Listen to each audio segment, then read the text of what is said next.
It's such a chilly day, even though you guys are all probably inside, still we can kind of feel it. Sometimes we get a little extra creaky. So you're going to want a little bit of space around you. You may want something to hold on to in case balance gets testy here, in which case a little chair that does not have wheels or the wall could be really helpful. So I'm just going to come up onto my toes and then back down for some calf raises. Just starting off nice and easy. And as I do this, I'm going to think about having the longest, tallest spine possible. So almost like somebody has one of my hairs pulling me up a little taller. And then as I do my calf raises, I'm coming up onto my toes, and toes, ankles, knees are all going to be in one line. So we're not bowing out here. Now, if calf raises are really easy for you and you're like, I can do this for the rest of my life, I would encourage you to come up high onto your toes. And then as you come down to the ground, don't quite touch those heels. Just continue to levitate and increase that time under tension. If calf raises are a little bit more challenging for you, you can rest those heels on the ground, take a deep breath, and then come back to it. You can do that after every single rep if you want. Totally fine. We want to make this tailorable because just like when you're learning, if we right size the challenge, it leads to a better result. In this case, it would be strength gain. In the case of learning, of course, that would be better learning. All right, so we've done a fair few calf raises. Let's mix it up, moving your feet a little bit wider apart. Let's do some squatting. So back down, power up, and up on your toes. So continuing the calf raise here, just involving a few more muscle groups. You'll notice that I try to keep my chest lifted even as I dip down into that squat. And I'm trying to sit down low. So maybe I could go even a little bit lower and then come up onto my toes. See if I can come up a little bit higher onto my toes and continue.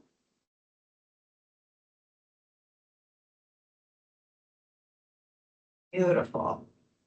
So now we're going to take our first little stretch here, and it's going to be a calf stretch. So after all those calf raises, hopefully it'll feel really nice on your calves. I'm going to have my right foot forward, my left foot back a little bit. Friendly reminder to mute yourselves because I'm recording and this will go on YouTube. If you want to just have your hands off of something, if you don't have something handy, you can sort of push your weight into that back left heel and bring your hips forward until you're able to feel stretch.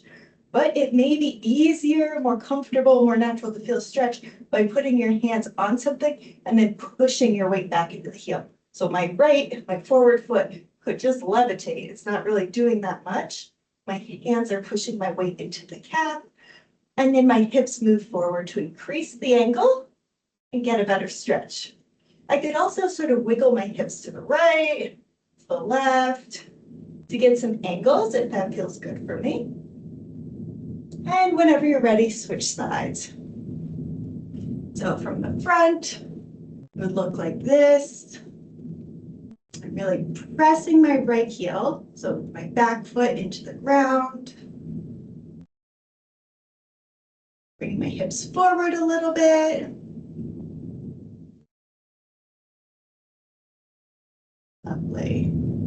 And then if you did do some angles here, going for that as well.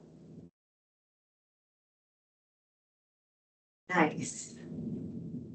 Whenever you're ready, come bring both feet back together here, a comfortable width apart, so not super wide, not glued together, just sort of hip width apart. And we're going to do some hip hinging here. So we're going to think about our base for hip hinging. First, feet are comfortable width apart, then a little micro bend in the knee. And now, thinking about my spine, I still have longest, tallest spine. So really engaging that core to stand up as tall as possible. And now we're going to literally use our hips as a hinge to do this and maintain balance over the feet. You might notice your butt pushing back. If so, you're doing it great. Imagine you're sort of shoving a car door or a fridge or something with your butt here. Now, I have my hands on my hip bones. My hip bones have a tendency to get a little squirrely, go side to side. So I put my fingers on my hip bones, and it really helps me make sure that my hip bones are staying square to the floor underneath me, as well as to the wall right in front of me. So that's why you'll often see me have my hands on my hip bones. But what if you're doing this hip hinging and now you're moving in and out of it, getting a few reps in, and this is so easy for you. You're like, why are we doing this?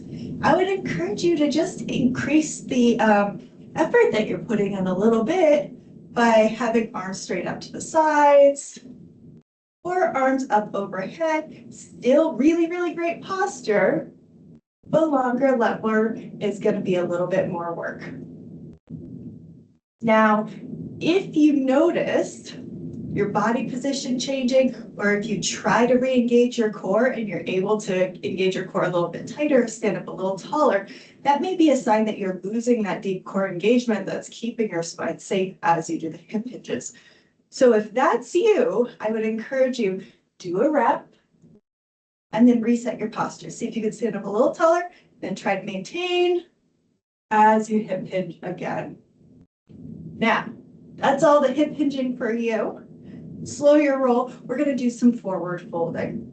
So first thing I'm going to say with forward folding is go into it slowly and gently, especially on these cold and creaky days.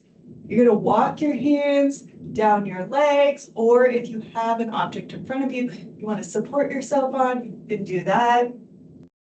If you get to a feeling where you feel a nice hamstring stretch and you want to go forward and let your body dangle forward, that is amazing. I am not able to do that right now, so I'm just going to respect what my body can do, but choose your own adventure, tailor it to you. Now, let's say I was able to throw my body forward, really dangle, relax into this. I might consider rocking side to side a little bit, getting variety on that stretch. If it's not comfy for me, I might still feel better if I'm just working in and out of it, sort of testing my hamstrings. Whenever I get that stretch that feels like, a little too much of a stretch, then backing out of it, seeing if I can find a place where it does feel like a good stretch. And of course, if it actually hurts, you skip this and you do what is more comfortable for you. You don't have to swap out for a lower body stretch if there's no safe lower body stretch for you. You could do anything. All right. So now we've had a moment to explore the forward fold and relax into that. I would encourage you to come out and just take a really deep breath for yourself, checking in with your body right now, seeing if there's anything creaky or cranky, and then just taking a little wiggle for that part. So if my shoulders were feeling creaky and cranky, maybe I'd do some rolls, maybe I would do some wiggles this way. You could do that with any body part.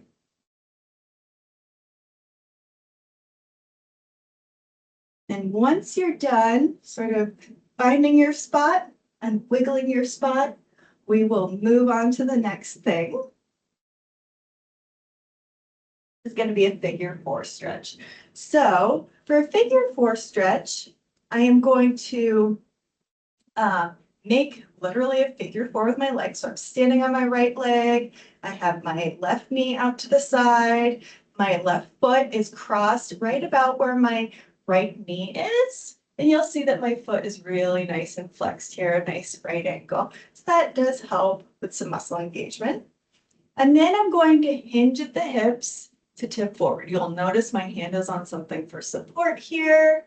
If you don't have support, don't feel comfortable with your balance, you can absolutely do this one laying down on the floor and then just bringing your foot up towards yourself with your hands, with 2 bathrobe towels, different things like that.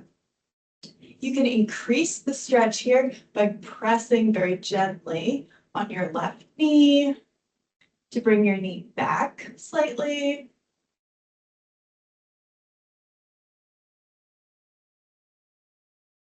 The goal is to find the good stretch. So finding that big old morning stretch that feels so lovely, exhilarating even sometimes. And if it's not that stretch, working towards it. Beautiful. Let's switch sides. So I'm going to be standing on my left leg now, crossing my right knee so that my ankle is about just above the left kneecap here. If I have a wall behind me, I can also get a little support from the wall, leaning back here and just tipping forward. I always keep my spine long as I'm tipping forward rather than just rounding, because it does keep your spine in a slightly safer position here. And then if you did it on the other side, maybe playing with some angles.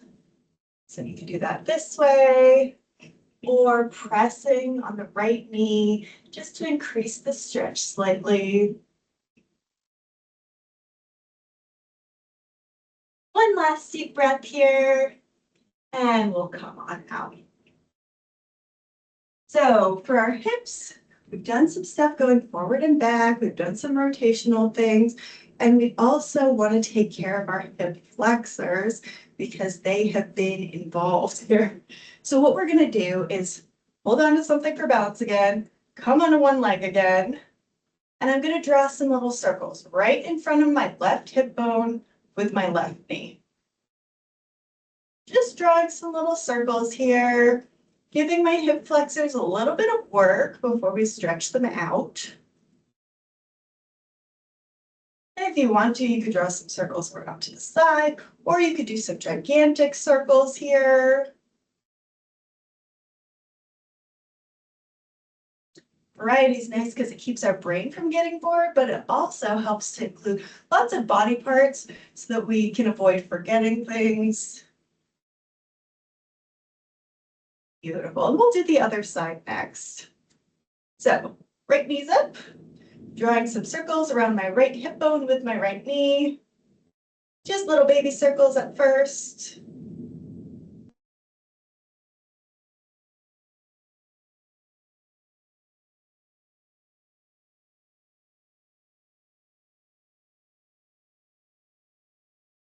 And then either drawing some circles out to the side or doing gigantic circles now. If you're too close to your support object, could get in the way for your gigantic circles. So just hold on with the other side.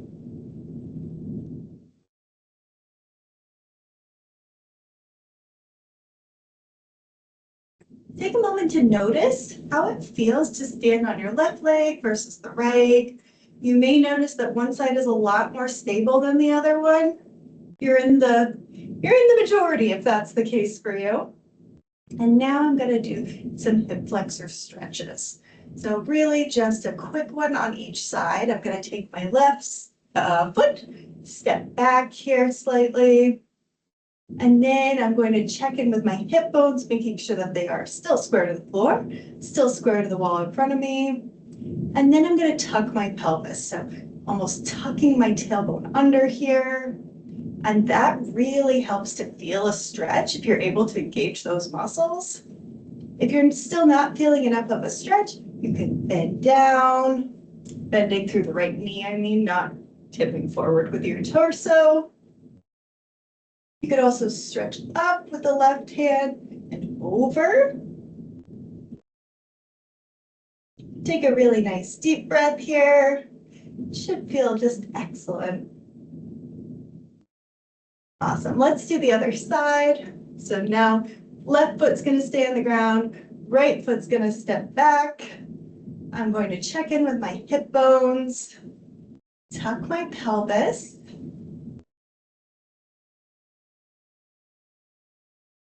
And then start making adjustments to be able to feel that stretch in a really wonderful way. So maybe that's bending through my left knee to lower myself and increase the angle through my right hip bones. Maybe it's reaching up and tipping over.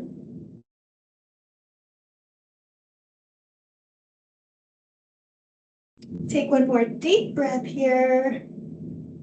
and come on out. Thank you all so much for joining. That's the end of Stop, Drop, and Move for today, and I hope you have an excellent rest of your week. Take care, everyone.